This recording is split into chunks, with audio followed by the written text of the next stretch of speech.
Madam Chair, I want to begin this morning by thanking you. I want to thank Senator Kerry, not just for your hard work and that of our staffs, but really for your extraordinary commitment to bring climate change legislation before the Senate. I'd also want to thank you, Madam Chair, for including several of my own priorities, including clean tea, nuclear energy, and recycling in this bill, and for working with us on clean coal language. I believe that climate change may well be the foremost challenge of our generation.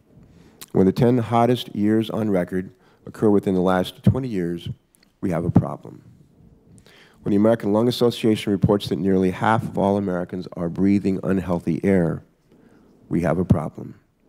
And when 85% of the mountaintop glaciers on Mount Kilimanjaro have melted and rising sea levels threaten the coasts of Delaware and more than a dozen other states, we have a problem. How we decide to address the climate problem, how we choose to clean up our air and reduce our dependence on foreign energy will impact generations to come. Fortunately, I believe we can address climate change while bringing jobs and prosperity back to this country. Albert Einstein once said, "In adversity lies opportunity." It still does. Fortunately, the Chairman's mark puts this country on a path toward a low-carbon economy while allowing us to harness the greatest source of power we have in this country, and that is American ingenuity. Although the legislation before us is similar to the House bill, let me just mention 3 areas in which our Chairman has improved upon that legislation. First, the mark includes language from the Clean Tea Bill that Senator Specter and I introduced in March, a legislation that's now been sponsored by Senators Lautenberg, Cardin, Merkley, and Gillibrand. I thank each of you. Our language provides cities and states with funding to promote reductions in transportation emissions through public transit, smart growth, and more. The mark provides 3% allowances for clean transportation projects. That's a significant down payment, but we can do better, and I hope that we will. I will offer an amendment to slightly increase transportation allowances. I believe it is critical for us to adequately address in this bill the major role that transportation emissions play, given the fact that nearly 30% of carbon dioxide emissions in the U.S. come from the cars, trucks, and vans that we drive. Second, thanks in no small part to the efforts of a number of people in this room, this mark provides better incentives for the early deployment of clean coal technology while keeping environmental protections firmly in place. A result of a compromise between coal state senators and non-coal state senators, our coal language sends a clear message that consensus can be achieved to pass strong clean energy legislation that takes regional differences into account. And third, I want to applaud the Chair for putting a nuclear title in her bill. Our country needs nuclear power to meet our clean air and climate goals, but building a new nuclear power plant, as we all know, is not cheap. By capping carbon, though, we will incentivize investments in all clean energy, including nuclear. And this mark also funds the training of the next generation of nuclear workers.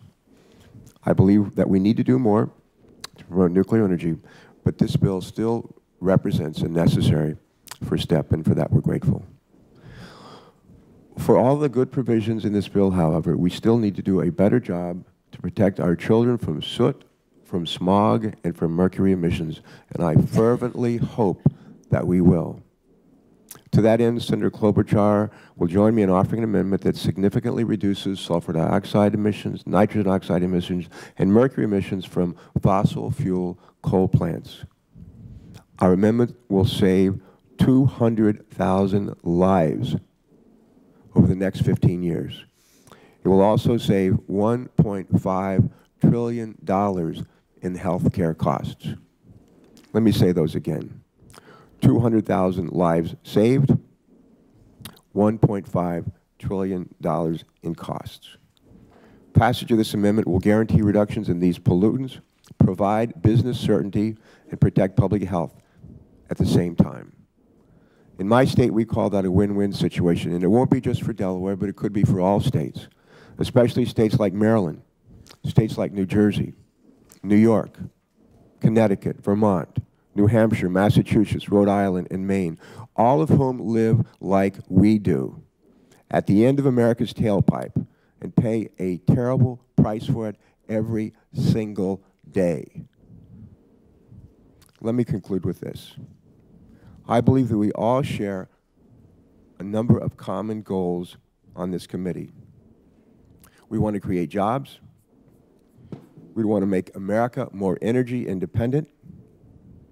And we want to protect our children from pollution that shortens their lives and threatens their health. I believe that if we work together, and I hope that we will, we can make a good bill even better and create a clean energy revolution that will help to feed our economic recovery and get America moving in the right direction once again. Thank you, Madam Chair.